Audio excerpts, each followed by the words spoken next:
अस्सलामुअलैकुम, good morning, सुबह खैर। एक खिलखिलाती और खुशगवार सुबह के साथ जनाब मैं हूँ आपकी होस्ट मुनीबा आसिफ और आप देख रहे हैं अपना पसंदीदा प्रोग्राम जागो लाहौर। उम्मीद है कि आप सब लोग भी ठीक ठाक होंगे और दूसरों के चेहरों पर मुस्कुराहटें बिखेरने की कोशिश भी कर रहे होंगे।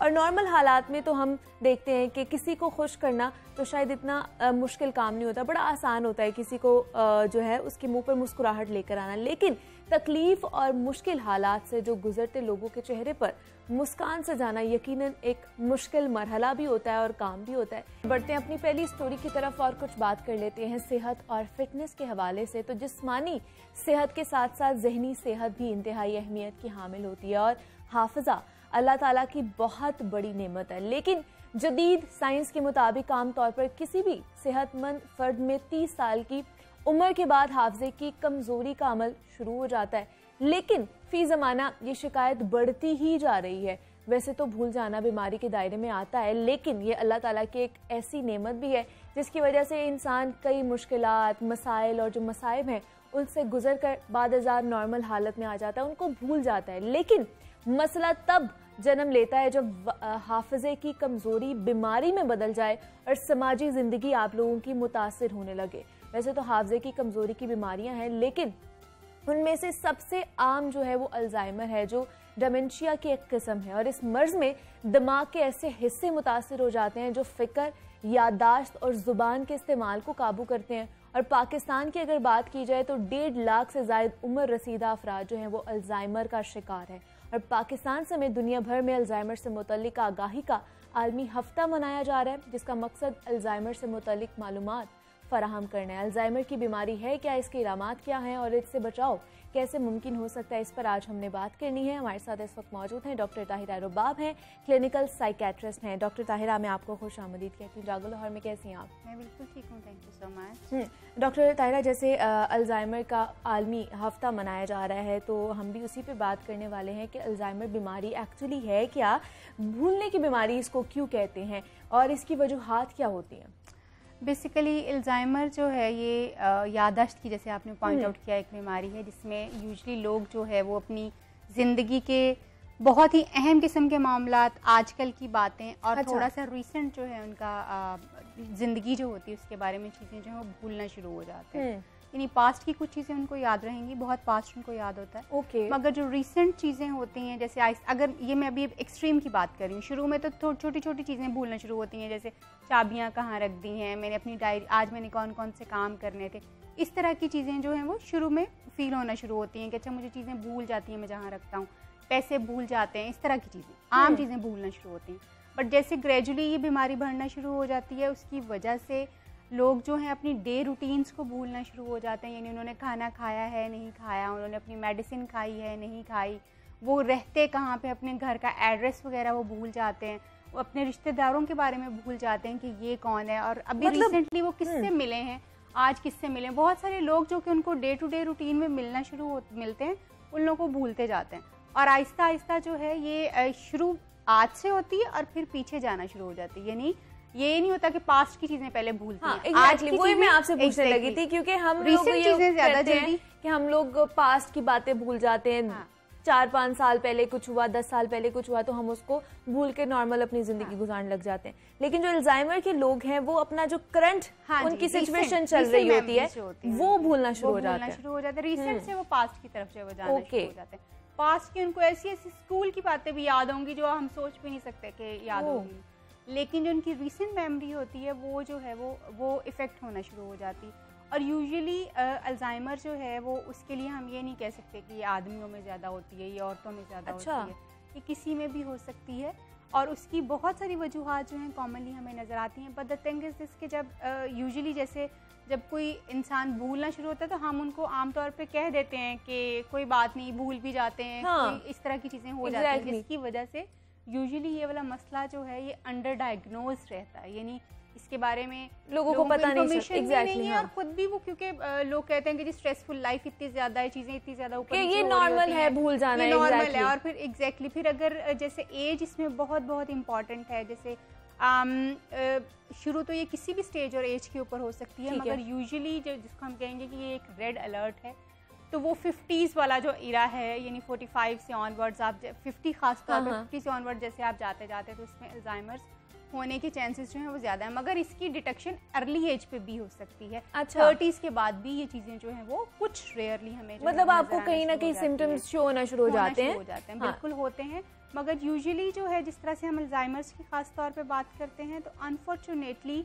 अभी तक जो है, एक तो यहाँ पे अंडर डायग्नोज बहुत ज़्यादा है पाकिस्तान में, हमें अल्जाइमर के उस तरह से जो है ट्रीटमेंट्स हमें उस तरह से नज़र नहीं आते, और सिर्फ मरीज़ इस जो डिमेंशिया और अल्जाइमर की हम जिस तरह से बात कर रहे हैं, ये बड़ा स्लो प्रोग्रेशन करता है। ये नहीं होता कि आज मुझे नाम भूलें कल मुझे सब कुछ भूल गया, नो नॉट एट ऑल, बड़ा आहिस्ता आहिस्ता चीज़ों को स्लो पॉइजन कह लें। एग्जैक्टली ये प्रोग्रेस करता है। मगर अगर इंसान की ज़िंदगी में बहुत सारे स्ट्रेसर्स हों, यानी उसकी लाइफ बड़ी स्ट्रेसफुल हो, उसको काफ़ी ज़्यादा परेशानियां हो, फैमिली का माहौल बहुत ज़्यादा टेंस हो, फाइनेंशियल सर्कमस्टेंसेस इतने अच्छे ना हो, और बहुत सारे अगर प्रॉब्लम्स हों, तो फिर डिमेंशिया का प्रोसेस जो है वो बहुत स्पीडी हो सकता है अगर फैक्टर्स मौजूद हों। अगर फैक्टर्स मौजूद ना हो तो फिर उस सूरत हाल में ये स्लो थोड़ा सा जो है ना वो इफेक्ट करना शुरू कर देता है। तो क्या ये जेनेटिक भी हो सकता है?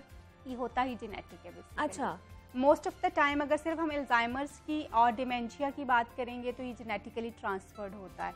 यूजली वो लोग जिनके पेरेंट्स या जिनकी फैमिली में इस तरह की कोई बात होती है, ये ज़रूरी नहीं कि सिर्फ पेरेंट्स, यानी फर्स्ट डिग्री रिलेटिव्स जो होते हैं जैसे चाचा मामा ताया और दादी दादा और नानी नाना की तरफ से भी ये ट्रांसफ़र हो सकती है, यानी सिर्फ पेरेंट्स के तरफ से नहीं, इन लोगों की तरफ से भी ये ट्रांसफ़र हो सकती है, क्योंकि आपका जेनेटिक मेकअप सिमिलर होता है, तो इस वजह से ये चीज़ें जो ट्रांसफ़र हो सकती हैं। मगर क्योंकि अगर आप भी से एक जनरेशन पीछे चले जाएं तो तब तक तो डिमेंशिया के बारे में लोगों को पता भी नहीं था। हाँ। तो जब आप हिस्ट्री पूछने की कोशिश करते हैं तो आपकी फैमिली में ऐसा कुछ है तो आपको यूजुअली पता चलता है कि नहीं, अम्मा बड़ी लेट एज में जाके भूलना शुरू हो गई थी, मगर वो इस तरह से तो नहीं था। तो वो इस तरह की चीज़ें, यानी आपको क्लियर कट इंडिकेशंस उस तरह से नहीं मिलती। मगर अल्जाइमर और डिमेंशिया जो है इट इज़ प्रीडोमिनेटिंगली, जिसको हम कहते हैं, ये फैमिली में ही रन करती है, ये आपकी जो है जेनेटिक एक बीमारी है। मगर there are other factors as well जो कि डिमेंशिया कॉज कर सकते हैं, डिमेंशिया से मिलती जुलती चीज़ें। तो क्या ये जो आजकल जैसे डिप्रेशन और एंजाइटी बहुत ज़्यादा बढ़ रही है, हर किसी में है, नौजवान हो गया, कोई उम्र रसीदा शख्स हो गया, इस वजह से भी अल्जाइमर हो सकता है? बिल्कुल हो सकता है। इसी तरफ मैं भी आने लगी थी। कुछ और फैक्टर्स हैं, जैसे मैंने कहा कि फैक्टर्स इसको कॉज कर सकते हैं, मगर उसकी मैनिफेस्टेशन बड़ी डिफरेंट होती है। उसकी मैनिफेस्टेशन इस तरह से नहीं होती कि परमानेंट मेमोरी डैमेज हो रहा है आपका। अल्जाइमर में आपका परमानेंट मेमोरी डैमेज जो है वो हो रहा होता है। डिप्रेशन या किसी और वजह से अगर कोई चीज़ें हो रही हैं, अनटिल अनलेस खुदा ना खास्ता किसी इंसान को कोई एक्सीडेंट ना हो गया हो जिसकी वजह से उसका ब्रेन डैमेज हो गया, तो वो एक परमानेंट मेमोरी लैप्स हो सकता है। लेकिन अगर डिप्रेशन की वजह से या किसी और फैक्टर की वजह से जो है वो मेमोरी लॉसेस हो रहे हैं, क्योंकि होते हैं। अभी रिसेंटली मैंने एक पेशेंट देखी है जो कि 68 की थी। शी वॉज वेरी माशाल्लाह यंग लग रही थी, वो अपनी एज के हिसाब से बिल्कुल नहीं लग रही थी कि वो 68 की होंगी, मगर क्योंकि since long she was going through depression, तो मुझे उनमें बहुत क्लियर मेमोरी के इश्यूज़ लगे। उन्होंने खुद भी कहा कि मुझे चीज़ें भूल जाती हैं, मुझे आजकल जो मैं रिसेंट अपनी चीज़ें करती हूँ तो वो मैं भूल जाती हूँ। तो मैंने उनको फ़ौरन कहा कि अभी जो है मैं फ़ौरन ये नहीं कह सकती कि आपको हो सकता है डिमेंशिया या अल्जाइमर हो, हमें पहले देखना पड़ेगा कि आपकी डिप्रेशन जो है थोड़ा सा कम हो जाए, ठीक है, तो फिर हम आपको इस चीज़ के लिए रूल आउट करेंगे। हाँ। तो ये हो सकता है पॉसिबली कि डिमेंशिया जो है डिप्रेशन के साथ भी आ जाए, एंग्जाइटी के साथ भी, और बहुत सारे और फैक्टर्स जो हैं वो जो है वो हो सकते हैं। क्लियरली डिमेंशिया नहीं कहूँगी, मेमोरी के प्रॉब्लम्स जो हैं वो हो सकते हैं विद अदर प्रॉब्लम्स जो लोग रिपोर्ट करते हैं। अनफॉर्चुनेटली जो एक बात हमारे यहाँ पे नज़र आती है, क्योंकि हम इतने ज़्यादा एजुकेटेड नहीं हैं मेंटल हेल्थ प्रॉब्लम्स के लिए, तो डिमेंशिया के जो पेशेंट्स हैं वो तो एक मिजरी की हालत में होते हैं, बिकॉज दे डोंट नो, उन्होंने अपनी पोटी और पिशी उनको भूल जाता है, उनको अपना खाना पीना भूल जाता है, उनको अपने रिश्तेदार भूल जाते हैं, सब कुछ उनकी ज़िंदगी इज़ मेस्ड अप, सब खराब हो जाता है, कुछ भी उनको याद नहीं रहता। अभी खाना खाया तो उनको नहीं याद होगा कि वो हो गया, जिसकी वजह से अक्सर उनके हेल्थ इश्यूज भी होते हैं, क्योंकि वो दोबारा खाना मांगना शुरू करते हैं, तो फिर वो ओवर ईटिंग और इस तरह की बहुत सारी चीज़ें जो होना शुरू हो जाती हैं। But at the same time जो है, क्योंकि फैमिली को नहीं पता चल रहा होता कि एक्चुअली इनको हो क्या रहा है, इनको हम मैनेज कैसे तो करें। अगर डॉक्टर ताहिरा, अगर हम कॉमन सिम्टम्स की अगर बात करें तो क्या सिर्फ यही सिम्टम्स है कि वो अपनी करंट सिचुएशन को भूलना शुरू कर देते हैं, या और भी सिचुएशन या और भी सिम्टम्स हो सकते हैं जिससे एक तो आसपास के लोगों को पता चल जाए कि ये अल्जाइमर का शिकार हो रहा है, या उस बंदे को भी खुद पता चल जाए कि वो अल्जाइमर का शिकार? प्रीडोमिनेटिंगली जो है वो मेमोरी ही प्रॉब्लम होगा, और उसका बड़ा क्लियर इंडिकेशन जो है कि वो रिसेंट चीजों को भूलेगा। ठीक है, वो ये नहीं होगा कि पिछली कोई चीज भूल गया, नो, वो आज की और यानी गुजरे हुए सिर्फ कल की, यस्टरडे की जो है वो बातें भूल सकता है, सालों की पिछली बातें नहीं भूलेगा। क्लियर कट जो है वो यही है। और फिर आहिस्ता आहिस्ता ये इतना ज्यादा प्रोग्रेशन इसकी हो जाती है कि जैसे मैंने कहा कि वो अपना खाना पीना, अपनी दवाई अगर उसने ली है नहीं ली, वो सारी चीजें उसको मिस होना शुरू हो जाती है, घर का रास्ता भूलना शुरू हो जाता है, अपने अजीज़ो कारब के नाम भूलना शुरू हो जाते हैं, इवन अपने बच्चों के चेहरे भूलना शुरू हो जाते हैं। आहिस्ता आहिस्ता चीज़ें इस तरह से प्रोग्रेस करती हैं। मगर अगर कोई इंसान इसको समझना चाहता है कि मेरी फैमिली में कोई इंडिविजुअल इस तरह से है या नहीं है, तो सबसे इंपॉर्टेंट ये चीज़ है कि आप ये आइडेंटिफाई करें कि आपकी फैमिली में आपके पेरेंट्स में से कोई एक ये तो नहीं रिपोर्ट करता कि मैं जहाँ चीज़ें रखता हूँ भूल जाता हूँ, और ये रिपीटेडली तो नहीं हो रहा, ये बहुत ज्यादा, कभी कभार तो हम भी करते हैं, हमें भी नहीं याद रहता कि चीजें कहाँ रखी। मगर अल्जाइमर और डिमेंशिया का मरीज जो होगा वो रोज एक ही बात करेगा कि मुझे याद नहीं है, मुझे नहीं पता कहाँ रखा है, मुझे याद भी नहीं आ रहा कहाँ पे रखा हुआ है। सो वो रोजाना यही चीज कह रहा होगा, सिर्फ चीजों के बारे में नहीं, बाकी और बहुत सारी चीजों के बारे में भी उसको याददाश्त जो है वो नहीं होगी, उसके दिमाग में रजिस्टर नहीं हो रही होंगी चीजें। ये क्लियर कट इंडिकेशन है कि ये इंसान जो है मे बी, अब मैं मे बी का लफ्ज यूज कर रही हूँ कि डिप्रेशन की वजह से उसके लिए आपको फिर डॉक्टर को कंसल्ट करना पड़ेगा, या फिर वो अल्जाइमर की वजह से इस मसले का शिकार जो है वो हो रहा है। और मे बी कोई एक ऐसा पास्ट का कोई कुछ चीजें हो सकती हैं, जैसे एक्सीडेंट हो सकता है, कोई मेनिंजाइटिस हो सकता है, फीवर भी एक जिसको हम कहते हैं ना मेनिंजाइटिस, उसको मेनिंजाइटिस फीवर होता है, जिसकी वजह से भी मेमोरी जो है इफेक्ट हो सकती है। बहुत सारी चीज़ें इसको इफेक्ट कर सकती हैं, मगर हमें देखना पड़ेगा कि ऐसी कोई हिस्ट्री अगर हमें नजर आती है, जैसे मेरे चाचा मामा ताया दादी दादा में से किसी को तो नहीं, किसी भी फैमिली में ऐसा था, तो फिर आपके कान खड़े होने चाहिए कि हो सकता है इनको भी ये मसला हो। अब जो एक अच्छी चीज़ है अल्जाइमर के बारे में, जितनी अर्ली डिटेक्शन हो जाती है इसकी, उतनी बेहतर हम इसको मैनेज कर सकते हैं। हम इसको ठीक नहीं कर सकते, हम इसको रोक नहीं सकते। इससे बच कैसे सकते हैं? फिर इसका इलाज कितना मुश्किल है भी है कि नहीं है? इसका इलाज बहुत मुश्किल है। अच्छा। अनफॉर्चुनेटली हम लोग अभी तक इस स्टेज के ऊपर नहीं पहुंचे कि हम अल्जाइमर को ट्रीट कर सकें, लेकिन हम इसकी प्रोग्रेशन को, इसके बढ़ने को स्लो डाउन, इसकी शिद्दत को कम कर सकते हैं। बिल्कुल कर सकते हैं। मैं जब मैं बाहर थी तो मैंने देखा कि वहाँ पे लोग जो हैं 80 ईयर्स के जो लोग थे, पजल्स वगैरह खेला करते थे, वो गेम्स किया करते थे, मेंटल गेम्स किया करते थे, जस्ट टू सेव देमसेल्व्स कि उनको मेमोरी के इश्यूज जो हैं वो ना हो सके। सो मैं ये समझती हूँ कि हम जो अपने बुजुर्गों को, जैसे भी अपनी जिंदगी में रिटायर्ड होते हैं, यानी काम से रिटायर्ड होते हैं, हम उनको जिंदगी से रिटायर्ड कर देते हैं, डे टू डे एक्टिविटी से रिटायर्ड कर देते हैं।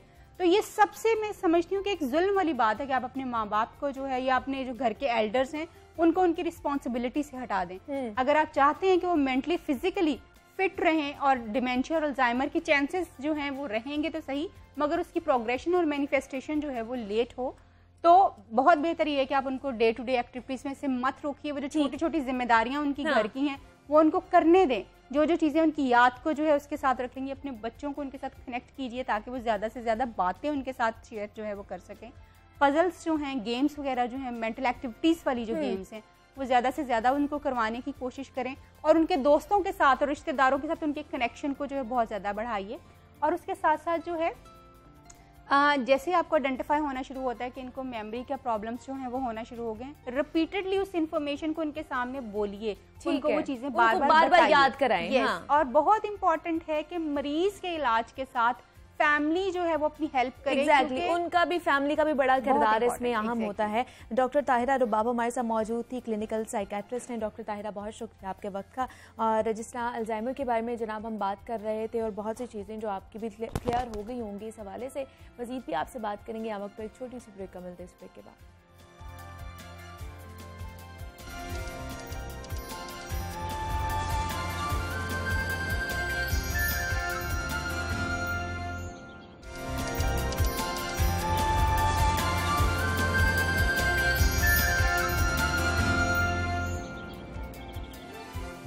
जागो लाहौर में एक दफा फिर आपको खुशामदीद कहते हैं जनाब। ब्रेक से हम वापस आ चुके हैं और सेगमेंट है ये हमारा इंस्पायरिंग वुमेन के हवाले से, जिसमें हम आपकी मुलाकात पाकिस्तान की ऐसी बासलाहियत खवातीन से करवाते हैं जो अपने बलबूते पर कुछ मुनफरिद और काबिले रश्क काम कर रही होती हैं।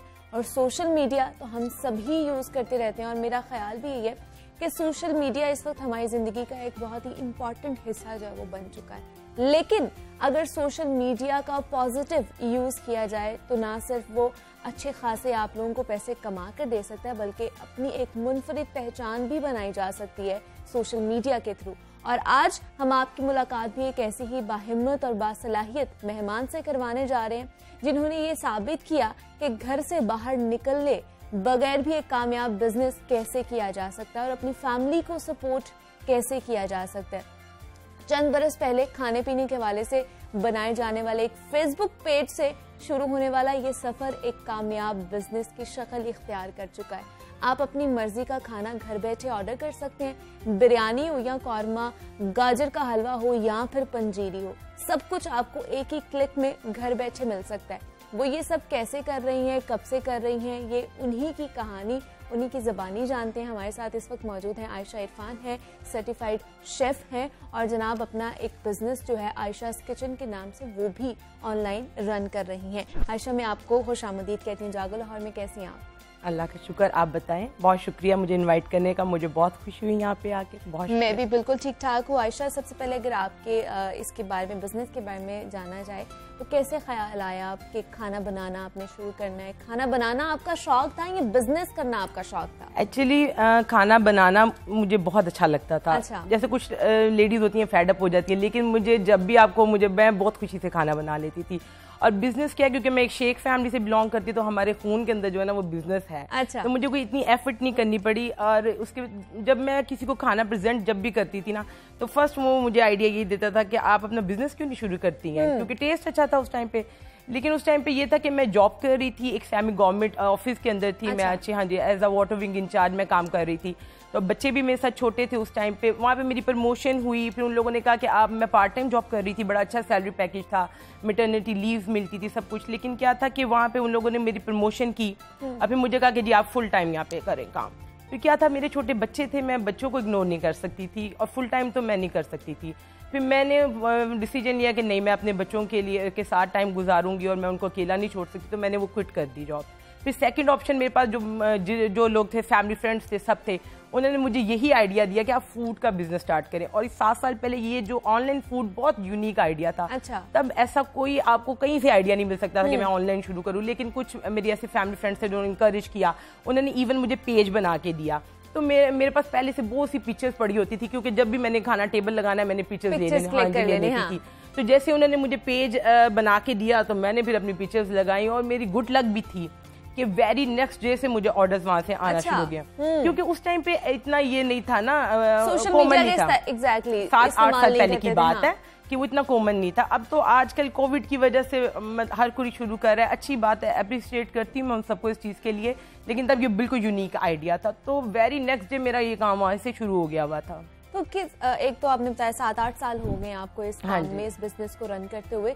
दूसरा, मतलब शुरू कहाँ से किया, किस चीज से, किस डिश से आपने शुरू किया जो लोग जो थे वो उसके दीवाने हो गए? हाँ जी, पता है क्या, देसी फूड हम लोगों का, मेरा बहुत, और मेरा चाइनीज़ बहुत उस टाइम पे अच्छी ट्रेंड थी मैं, क्योंकि मैं घर में बना रही थी, बट फैमिली में गई थी तो खाने पीने का सबको बहुत शौक होता था। और फिर जितनी भी फैमिली जो होती थी, गेट टुगेदर्स है और फ्रेंड्स आ रहे हैं, उन्होंने जी भाभी आपने ही खाना बनाना है, हमने, और आते भी इसलिए थे कि भी अच्छा खाना है। तो वहीं से मैं ट्रेंड थी इन सब चीज़ों के ऊपर। फिर उसके बाद मैंने बहुत मेन्यूज का पूरा डिज़ाइन किया, इस पर मैंने पूरी वर्किंग की और फिर मैंने इसको लॉन्च किया। और फिर ये था कि शुक्र है कि फिर लोगों ने मेरे पे ट्रस्ट किया उस टाइम पे, और उनको बहुत अच्छा लगा उस टाइम पे, उनको ऐसी फैसिलिटी मिल गई वर्किंग लेडीज को ऑनलाइन। हाँ। तो वो मेरा क्लिक कर गया काम उस टाइम पे आइडिया, क्योंकि बहुत यूनिक था उस टाइम पे। तो सबसे ज्यादा किस चीज के ऑर्डर्स आते थे आपको? मुझे आते थे जैसे किसी के घर दावत है, लंच है, वर्किंग लेडीज हैं, उनके लिए बड़ा मुश्किल हो जाता है एक तो मैनेज करना। हाँ जी। तो फिर वो मुझे, अब ये होता था कि आधी रात को भी फोन आ जाता था, तो प्लीज कल लंच के लिए आयशा जी ये तैयार कर देंगे, ये तैयार कर दें। तो लंच में जो देसी फूड है हमारा, मटन कढ़ाई, चिकन कढ़ाई, कोरमा, बिरयानी, इस सब यही पसंद किया जाता है। हाँ जी, यही ज्यादातर पसंद किया जाता है। अगर पूछा जाए तो अभी कितनी आपके मेन्यू में जो डिशेस हैं? मेरा मेन्यू एक्चुअल जो है ना मेरे क्लाइंट ने बनाया है। मैंने जब इसको लॉन्च किया था तो वो 10 डिशेस थी, कुछ चाइनीज की थी, कुछ देसी थी, लेकिन लोग अपनी चॉइस के मुताबिक मुझे ऑर्डर्स देते थे, आप ये बना लेंगी, आप ये बना लेंगी। मैंने कभी किसी को ना नहीं कहा। अच्छा। और मुझे एक्सपीरियंस भी था, तो जी ठीक है, कोई मसला ही नहीं है। तो वो बढ़ते बढ़ते बढ़ते बढ़ते मेन्यू मेरा बहुत, फ्रोजन का अलग से है, मीठे का पूरा एक अलग से मेरा मेन्यू है, देसी अलग है, कॉन्टिनेंटल अलग है, स्टार्टर्स हैं, हाई टीज हैं, इस तरह की कबाब्स की डील्स हैं। मेन्यू मेरा माशाल्लाह वक्त के साथ साथ मतलब जो एक चीज हमें जाके रेस्टोरेंट में हर चीज मिलती है पूरे मेन्यू बिल्कुल एक रेस्टोरेंट, वो आपने अपना पूरा मेन्यू उसी तरह का सेट किया हुआ है। हर चीज हमें उस मेन्यू में मिलेगी। इसी तरह। तो आयशा, अब अगर बात की जाए तो अब ज्यादा लोग क्या लाइक करते हैं?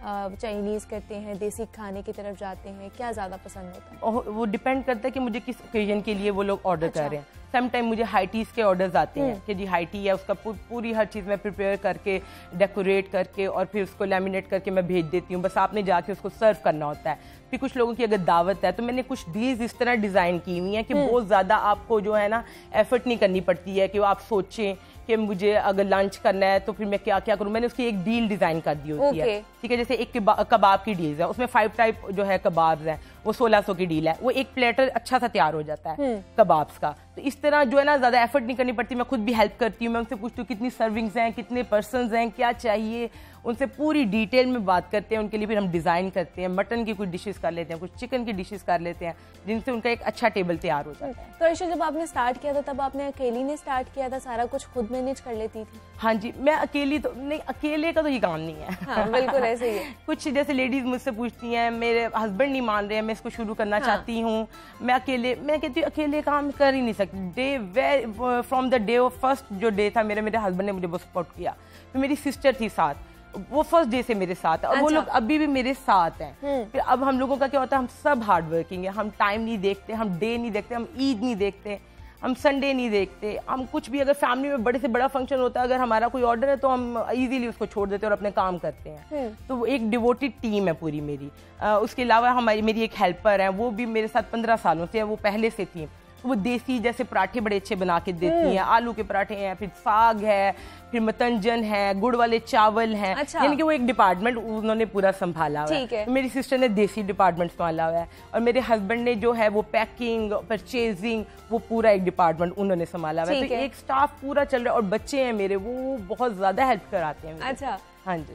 तो ऑर्डर किस तरह लोग आपको करते हैं, मतलब आप तक पहुंचते कैसे हैं? आप लोग ही उन तक चीजें पहुंचाते हो, डिलीवर करते हो, या खुद ही वो पिक कर लेते हैं? वो डिपेंड करता है कि ऑर्डर पहले तो हमें मिलते हैं फेसबुक से, ठीक है। जो मेरा 7 साल पुराना पेज है, इसके ऊपर मेरे शुरू के दिन के भी सारा काम है, हजारों के लिहाज से इस पे पिक्चर्स हैं, रेट्स हैं, मेन्यूज हैं। फिर लोगों को चूज करना बड़ा इजी हो जाता है। जैसे वो मुझे कहते हैं जी हाँ जी बिरयानी, तो मैं पूरा उसकी तस्वीरें भी, हर चीज़, इंग्रेडिएंट्स और इस तरह भेज देती हूँ। जिस चीज़ के बारे में भी पूछते हैं मेरे पास वो तस्वीरों के साथ, क्योंकि काम बहुत किया हुआ है, बहुत सेव हुआ हुआ है, पूरा एक पेज जो है ना फुल ऑफ पिक्चर्स है, क्योंकि पुराना 7-8 साल से अपलोड हो रहे हैं और डेली बेसिस पे मुझे लोगों ने चांस बहुत दिया, मेरे पे बहुत ट्रस्ट किया, मैंने बहुत काम माशाल्लाह किया है। तो उधर से फेसबुक से मुझे इसका ऑर्डर मिलते हैं सारे, और वहीं से फिर उस पर डिपेंड करता है। कुछ लोग जो अपने ड्राइवर्स भेज देते हैं पिक करवाने के लिए, और कुछ लोगों को हम लोग डिलीवर कर देते हैं। जैसे लंच है, लंच से 1 घंटा पहले हमने उनको खाना डिलीवर कर देना। ठीक है। तो कितना टाइम लगता है अगर आपको एक दिन में आता है, ऑर्डर आता है और ज्यादा लोगों का आ जाता है, तो उसको बनाते हुए और सारा प्रोसेस कितना टाइम लग जाता है? क्योंकि हम लोगों की ये काम ही यही है और बड़ा अच्छा वेल मैनेज हुआ है ना। हमें काम करने पे पता चलता है कि हम बहुत ज्यादा काम कर रहे हैं, बहुत ज्यादा टाइम लगेगा, बहुत ज्यादा हमें जो हेडेक लग रहा है कि हम पता नहीं किस तरह करेंगे, ऐसा नहीं है। क्योंकि हम लोगों को काम करते बहुत एक्सपीरियंस बहुत हो गया है, किस तरह किस चीज़ को हम एमरजेंसी शॉर्ट नोट पे भी हम लोग काम कर लेते हैं, ठीक है। और फिर डिपेंड करता है कि ऑर्डर किस तरह है। सम टाइम कुछ ऐसे ऑर्डर्स होते हैं, हमने ब्रेकफास्ट का ऑर्डर देना है, सहरी है, रमजान में सहरी है, तो हम सारी रात काम कर रहे होते हैं और बड़े मजे से काम कर रहे होते हैं। कोई हमें नहीं गया हम काम करेंगे, वो प्यार है हमें अपने काम से, हम सबको बहुत प्यार है, हम बड़े मजे से काम करते हैं। सारी रात काम करना है, सारी रात काम करेंगे, सारा दिन काम करना, ईद वाले दिन काम करना है, हम काम करते हैं। तो उसके लिए कोई टाइम लिमिट नहीं है, ठीक है, ठीक है। और फिर ये नहीं होता कि खाली अब किचन में है तो मैं वो सारा दिन उधर ही होती, नहीं। किचन जब क्लोज होता है उसके बाद नेक्स्ट डे की प्लानिंग चल रही होती है। फिर मैं क्लाइंट को हम लोग अटेंड कर रहे होते हैं, उनकी जितनी भी क्यूरीज होती हैं उसको सॉल्व करते हैं। मेरे हस्बैंड उसको जो है कस्टमर्स डीलिंग कर रहे होते हैं।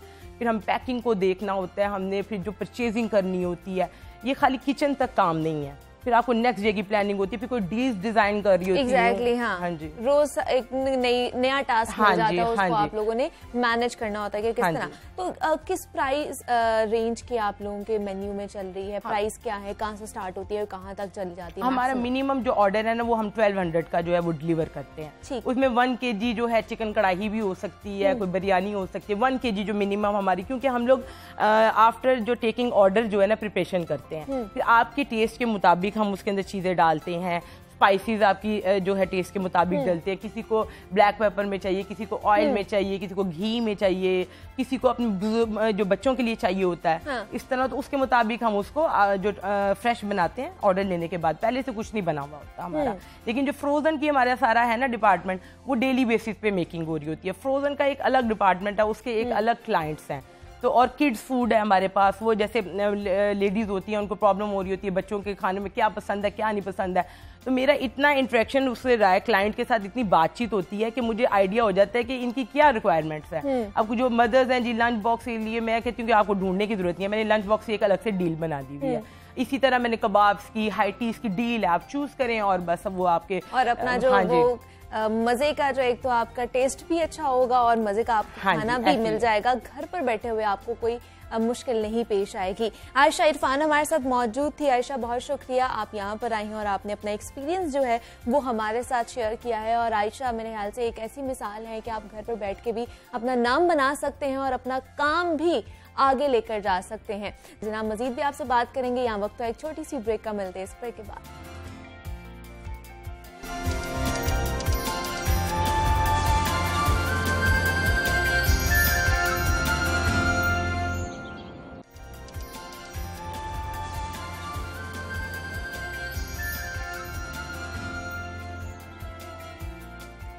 वेलकम बैक टू जागो लाहौर। जनाब, ये सेगमेंट है हमारा लाहौर की दुनिया और इस सेगमेंट में लाहौर और लाहौरियों के मसाइल हम लोग डिस्कस करते हैं। और शहर लाहौर की आबादी जितनी तेजी के साथ बढ़ रही है, उससे कहीं तेजी के साथ जो लाहौर के बासियों के मसाइल हैं वो भी बढ़ते ही जा रहे हैं। और लाहौर की अगर सफाई से लेकर स्ट्रीट लाइट्स तक की बात की जाए, या कोरोना वायरस और पोलियो वैक्सीन से लेकर डेंगू से बचाव के इकदाम तक, आटे और चीनी की अदम दस्तयाबी से लेकर पब्लिक ट्रांसपोर्ट के फुकदान तक, मसाइल की फहरिस्त इतनी लंबी है जनाब कि मैं बताते बताते थक जाऊंगी और आप लोग सुनते सुनते थक जाएंगे। और इन मसाइल को हल करने के लिए इंतजामिया की कोशिशें भी जारी रहती हैं। हर नए आने वाले इंतजामिया के सरबराह की कोशिश होती है कि वो अपनी पॉलिसीज के जरिए उन मसाइल पर काबू पा सके। और कुछ दिन पहले लाहौर के इंतजामी उमूर के सरबराह यानी DC लाहौर को एक मरतबा फिर तब्दील कर दिया गया था। मुदस्सिर रियाज मलिक साहब की जगह उमर शेर चट्टा साहब तैनात हो चुके हैं और आज हमने उनको अपने प्रोग्राम में मदऊ भी कर रखा है और उनसे जानते हैं कि लाहौरियों के मसाइल हल करने के लिए क्या लायामल अपनाया जाएगा, उनकी तरफ से क्या स्ट्रेटजी होगी इन सारे जो मसाइल हैं उन पर काबू पाने के लिए। हमारे साथ इस वक्त स्टूडियोज में मौजूद हैं उमर शेर चट्टा साहब हैं, DC लाहौर हैं, और उनके साथ मौजूद है इमरान अकबर है, नुमाइंदा लाहौर न्यूज़ है। सर, मैं आपको भी खुश आमदीद कहती हूँ और इमरान आपको भी खुश आमदीद कहती हूँ। सर, सबसे पहले तो मैं आपसे बात करना चाहूँगी कि लाहौर की हम बात करें, तकरीबन 1.5 करोड़ आबादी है और उसके ऊपर एक डिप्टी कमिश्नर और 5 असिस्टेंट कमिश्नर्स तैनात किए गए हैं। लेकिन ज़िले अफसरान कहते हैं कि इतनी बड़ी आबादी को काबू करने के लिए मतलब किसी एक की या इतने से लोगों की बात नहीं है। तो आप इस पे क्या कमेंट करेंगे, आपकी क्या राय है? देखें, बिलाशुबा लाहौर सबसे बड़ा शहर है, सबसे बड़ा मेट्रोपॉलिटन है, पाकिस्तान की जान है, पंजाब का दिल है, मगर लाहौर की ये 1.25 करोड़ आबादी के मसाइल हल करने के लिए DC और 5 ACs के साथ बहुत स्पेशलाइज्ड अदारे भी मौजूद हैं। उनकी परफॉर्मेंस पे आप कमेंट कर सकते हैं, मगर इधर लाहौर ट्रांसपोर्ट कंपनी है, लाहौर वेस्ट मैनेजमेंट कंपनी है, हमारे पास LDA है, वासा है, बहुत बड़े म्यूनसिपल कॉरपोरेशन लाहौर मौजूद है जो 10 जोन्स में डिवाइडेड है। तो लाहौर अगर बहुत बड़ा ज़िला है तो इसमें स्पेशलाइज्ड अदारे भी मौजूद हैं जो इसका ट्रांसपोर्ट का निज़ाम, सीवरेज सैनिटेशन का, सॉलिड वेस्ट का, टाउन प्लानिंग का, हमारे पास कैंट में कैंटोनमेंट बोर्ड्स और DHA में उनकी एडमिनिस्ट्रेशन मौजूद है। तो इंतज़ाम संभालने वाले अदारे भी काफ़ी ज़्यादा लाहौर में मौजूद हैं। बिलाशुबा मुश्किलात और चैलेंजेस बहुत ज़्यादा हैं, मगर definitely we will meet the expectation of people. बिल्कुल। इमरान, मैं आपसे जानना चाहूँगी, आप इन सब चीज़ों को कवर भी करते रहते हैं और हम बेशक इस पर हमेशा बात भी करते हैं जब भी आप आते हैं कि जो आवाम है उसके मसाइल हल नहीं होते, मतलब बढ़ते ही जाते हैं, और जिस तरह आबादी बढ़ी है लाहौर शहर की, उस तरह मसाइल भी बढ़ते जा रहे हैं। तो इनको काबू करने के लिए फिर हमें क्या इनसे एक्सपेक्ट करना चाहिए कि ये सब कर सकते हैं? मुनीबा सिर्फ बहुत शुक्रिया। सबसे पहले तो मैं डीसी लाहौर का शुक्रिया अदा करूँगा कि उन्होंने आज लाहौर न्यूज़ में सबसे पहले हमारे प्रोग्राम को इज़्ज़त बख्शी, और उनको पता है कि लाहौर न्यूज़ जो है वो शहरियों की आवाज़ बुलंद करता है, और उनको पता है कि मसाइल जो हैं वो रोज़ाना की बुनियादों पर दिखाए जाते हैं, और उनको रोज़ाना मेरे साथ इनकी डिस्कस भी होती है, किसी न किसी बात पे इश्यूज़ को हम बताते हैं, उनको निशानदेही करते हैं, ये इसके ऊपर एक्शन भी लेते हैं। असल में मामला ये है कि ज़िला इंतज़ामिया का, अब आ जाते हैं हम ज़िला इंतज़ामिया की तरफ। तो ज़िला इंतज़ामिया जो है वो इस वक्त ओनली मॉनिटरिंग इदारा है। ओके।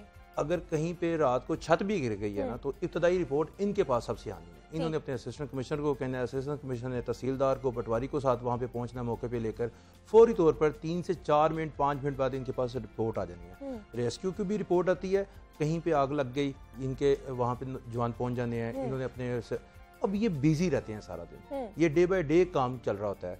पोलियो आ गया, उसके साथ साथ डेंगू चल रहा है हालिया बारिशों की वजह से, उसके बाद वैक्सीनेशन चल रही है, और सबसे बड़ा इसका स्टेक लगा हुआ है हमारे मुल्क में कोरोना का। अब तमाम चीज़ों को देखते हुए इतने मसाइल हैं, इसके बाद हम कहीं पे ट्रांसपोर्टेशन में जाएंगे तो वहाँ पे लोगों को तो खुद पता ही नहीं चलता कि उन्होंने फेस मास्क का इस्तेमाल करना है।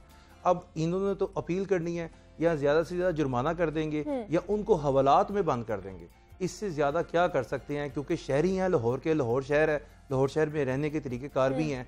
तो इन सब को देखते हुए जो ज़िला इंतज़ामिया रोज़ाना मॉनिटरिंग करती है, क्योंकि 2016 के बाद निज़ाम चेंज हो गया था, अब 4 से 5वां साल है जिसमें ये मॉनिटरिंग दायरा है, जिसमें इसने अगर आटा महंगा है, अगर कोई होशरुबा इजाफे के साथ बेच रहा है, अगर कोई खदशा पैदा हो गया तो इन्होंने वहाँ पे पहुँचना है, अगर रोटी महंगी हो गई है तो इन्होंने वहाँ पे पहुँचना है, जुर्माने करने हैं, उनको हवालात की हवा की तरफ भेजना है। अब ये सारी सूरत हाल इनके साथ रोज़ाना चल रही होती है। अब सूरत हाल इस वक्त यह है कि लाहौर शहर में महंगाई का राज बरकरार है। अब तो आटा जो है वो 1240 रुपए में बिक रहा है। हाँ। अब उसके लिए सूरत हाल क्या है कि महकमा खुराक और एसोसिएशन के दरमियान एक पॉइंट पे नहीं है, एक पेज पे नहीं है, जहाँ पे जिस शहर में, जिस पंजाब में गंदुम जो है वो 40 लाख मेट्रिक टन से जायद होगी, और वहां पर पिछले 4 माह से मैं, आप, डीसी साहब, यहाँ पे तमाम लोग जो हैं वो आटा महंगा खा रहे हैं। वजह क्या है कि गंदुम आ गई है, आटा जो है। डीसी साहब भी कुछ कहना चाह रहे हैं? मैं बिल्कुल इसमें ये बात बताना चाह रहा हूँ आपको कि पहले किसान से, जो कि 2/3 है पंजाब का, उससे गवर्नमेंट 1300 रुपए पे गंदम खरीदती थी, फिर 1400 रुपए पे गंदम खरीदती थी। इस साल किसान से हमने 1800 रुपए पे गंदम खरीदी है। जब हम 1800 रुपए पे गंदम खरीदेंगे तो आप ये देखें कि कितनी मनी मेकिंग फार्मर के पास जाएगी, जो कि मेहनत करता है और उसको भी महंगाई का सामना है। और उस छोटे किसान को जब 1800 पे गंदम मिलती है तो शहर के बासियों को थोड़ा सा आटा महंगा लेना पड़ता है। इस टाइम आटे की कीमत आप देखें होलसेल मार्केट में वो तकरीबन 1180 रुपए है, और रिटेल 1200 रुपए का 20 किलो का थैला बिक रहा है। तो 20 किलो का थैला मैं ये मानता हूँ कि 1200 रुपए का काफ़ी हैवी बर्डन है, और ये बेसिक नेसेसिटी है फूड आइटम की। तो गवर्नमेंट को इस चीज़ का अंदाज़ा है, उन्होंने इस पर सब्सिडी दी है, और हमारी 62 फ्लोर मिल्स हैं जिनको हम 1900 रुपए पे आटा गंदम इशू करेंगे, और वो हमें 1100 रुपए पे आटा देंगे। सो हम 100 रुपए का गवर्नमेंट की पॉलिसी के मुताबिक इसमें रिलीफ गवर्नमेंट लेके आ रही है, और वो आप देखेंगे कि आज से, इसी हफ्ते से उसका एक निज़ाम मुरतब है, और पूरे सेल पॉइंट शहर लाहौर में बन जाएंगे। सो गवर्नमेंट को लोगों की मुश्किलात का अंदाज़ा लगाते हुए उन्होंने 100 रुपए का बड़ा वाज़े रिलीफ दिया है। अब इसमें हमारी भी जिम्मेदारी है कि जो लोग अफोर्ड करते हैं, they should not by that subsidised floor. वो जो सब्सिडाइज्ड आटा है वो लोग खरीदें जिनकी आमदनी कम है, और वो डिजर्व करते हैं कि वो उसके बेनिफिशियरी बने। तो उस पे हमारा पूरा निज़ाम होगा फिर प्राइस कंट्रोल का, कि उसमें कोई होर्डिंग ना करे, कोई उससे नाजायज़ मुनाफाखोरी ना करे। लेकिन सर जितनी महंगाई हो चुकी है, वो चाहे आटा हो, सब्जियां हो, मौसमी सब्जियां हो, फल हो, मतलब घी, चीनी, आटा, जो हमारी जरूरियात जिंदगी हैं, जो हम लोग रूटीन में यूज करते हैं, वो बहुत ज्यादा महंगे मेरे ख्याल से। और मतलब ये शिकायत भी आती है कि जो असिस्टेंट कमिश्नर्स हैं वो अपने एरियाज में चेक एंड बैलेंस नहीं रख पा रहे, इसलिए जो चाहता है वो दाम बढ़ाता जाता है। गुज़श्ता 20 दिन में लाहौर में 83 पुलिस स्टेशन हैं। हमने 83 पुलिस स्टेशन की जुरिस्डिक्शन में अलग-अलग प्राइस मजिस्ट्रेट्स और उनकी इन्फोर्समेंट कमेटीज़ बनाई हैं, ताकि जो रेट नोटिफाई हो होलसेल से, उसका अच्छा हम अमल दरामद करा सकें। और मैं 20 दिन में उसका बड़ा डिटेल सर्वे किया। मैं आपको बताता चलूँ कि लाहौर की सबसे बड़ी जो होलसेल मार्केट है, आप अकबरी मंडी में जाएं, उधर से जो कमोडिटी होलसेल पे बिक रही है, उसका रिटेल से अगर आप अंदाज़ा लगाएं तो वो लेस देन 10% प्रॉफिट पे हमारे किराना स्टोर वाले काम कर रहे हैं। जिधर आपने रोशनी डाली वो भी बात ठीक है, हमारे फ्रूट और वेजिटेबल वेंडर्स जो हैं वो बहुत नाजायज़ मुनाफाखोरी कर रहे हैं। और वो जो बदामी बाग की या मुल्तान रोड की सब्ज़ी और फ्रूट मार्केट में से अगर 40 रुपए का आलू खरीदते हैं तो वो आपको 100 रुपए का बेचते हैं। मगर हम उन पे बहुत सख्ती कर रहे हैं, मगर साथ साथ हमें ये भी एक बैलेंस रखना पड़ता है कि वो सबसे गरीब वेंडर जो रेडी पे या रिक्शा पे वो बेच रहा है, उसके साथ हम इस तरह का कुछ ना कर दें कि वो खुद अपने आप अपनी जिंदगी के साथ कुछ ना कर बैठे, डाल ले। बिल्कुल ऐसे ही है। दूसरा सर, ये महंगाई की बात हो गई है, आपने बता दिया कि महंगाई को किस तरह काबू करने के लिए कौन कौन सी स्ट्रेटेजी आप लोग अपनाने जा रहे हैं। दूसरा, आजकल हम देख रहे हैं इंसदादे पोलियो मुहिम भी चल रही है, तो उस हवाले से हमें बताइएगा कितना लोग आप लोगों से ताउन कर रहे हैं। बड़ा एम्बिशियस टारगेट है। 18,75,000 5 साल से छोटे बच्चे हैं जी लाहौर में। उन बच्चों के लिए हमारी 6900 अराउंड 7000 टीम्स जो हैं वो गली गली जाती हैं, दरवाजे दरवाजे नॉक करके उन बच्चों को करती हैं।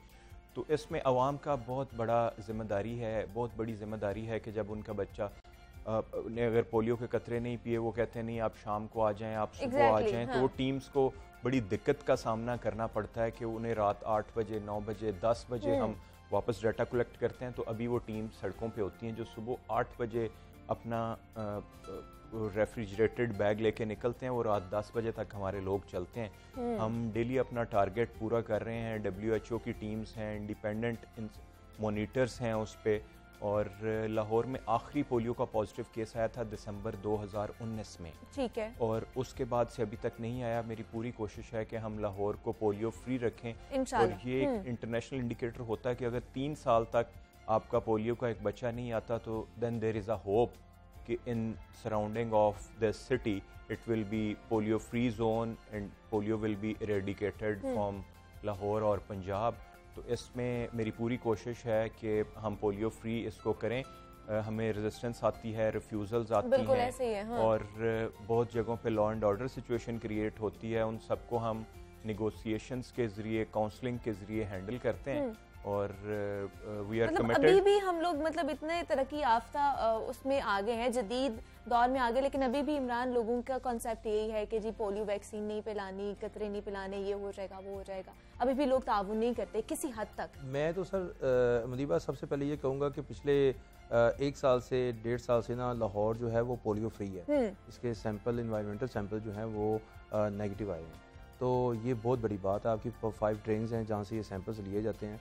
मगर ये जो कैंपेन है, कैंपेन से इतना फ़ायदा होता है कि मेरे अपने जो मुमानी हैं उनकी बेटी को ये प्रॉब्लम था, वो शहर पसरूर में रहते हैं, तो अभी तक वो इसी प्रॉब्लम में मुब्तला हैं। वजह क्या हुई कि शुरू में नहीं पता चला कि ये पोलियो है, और पता भी नहीं चलता गाँव में। तो बाद में जाकर जब डॉक्टर से पता किया तो वो पोलियो हो चुका हुआ था। तो अभी तक ना वो बड़ी भी हो गई है, मगर उसके साथ ये प्रॉब्लम है।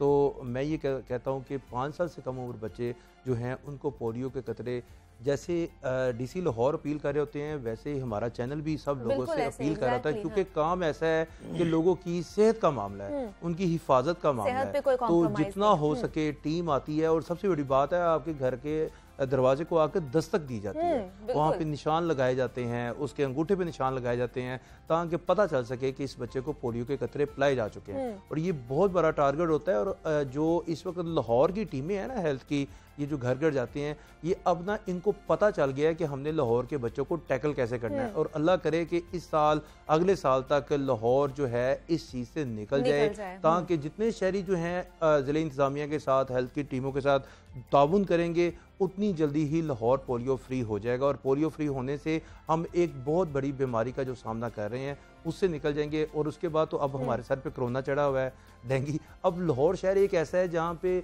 कोई भी बीमारी आती है तो वो अपने पंजे गाड़ना शुरू कर देती है। ऐसे ही है। तो जब कोरोना और डेंगू से पोलियो फिर भी इतना ज़्यादा ज़रूरी है कि हम अगली जनरेशंस को एक ऐसी बीमारी ना देके जाएं जो कि पूरी दुनिया में अब ख़त्म हो रही है। और आप आखिरी जो इधर से पॉजिटिव आए थे उनको अगर देखें बच्चों को, तो वो ऐसी फैमिलीज थी जो कि फर्स्ट फ्लोर पे रहती थी, टीम नीचे आती थी, वो कहते थे कि घर खाली है, वो बच्चों को खुद नहीं थे पिलाते।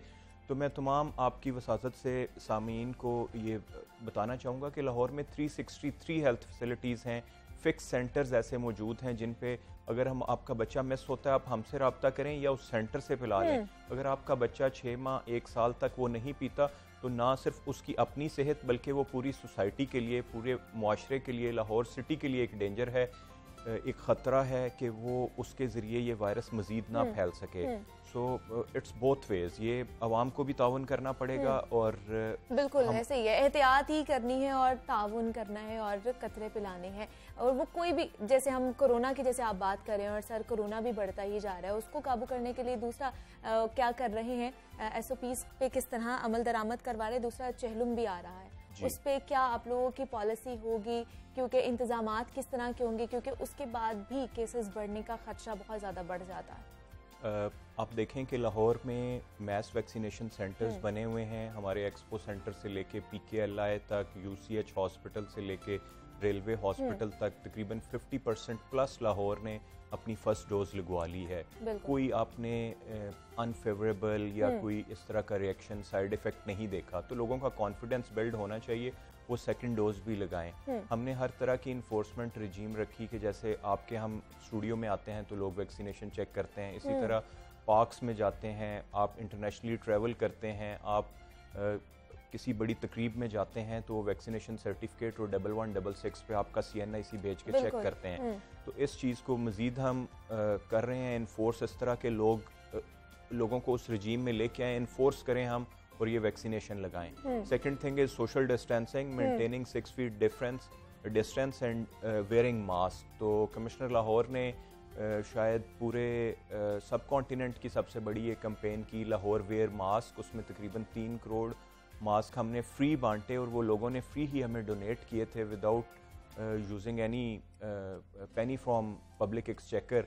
3 करोड़ मास्क वो बांटने जा रहे हैं। तो लाहौर वेयर मास्क का टैग सोशल मीडिया में इन्होंने इंट्रोड्यूस कराया, तमाम यूनिवर्सिटीज़ में वॉलंटियर्स को उससे आगाही दी। अब लाहौर गेट वैक्सीनेटेड को भी उसी तरह प्रमोट कर रहे हैं कि लाहौर ऐसा शहर हो जो कि पाकिस्तान में बल्कि रीजन में सबसे पहले 100% वैक्सीनेशन में जाए।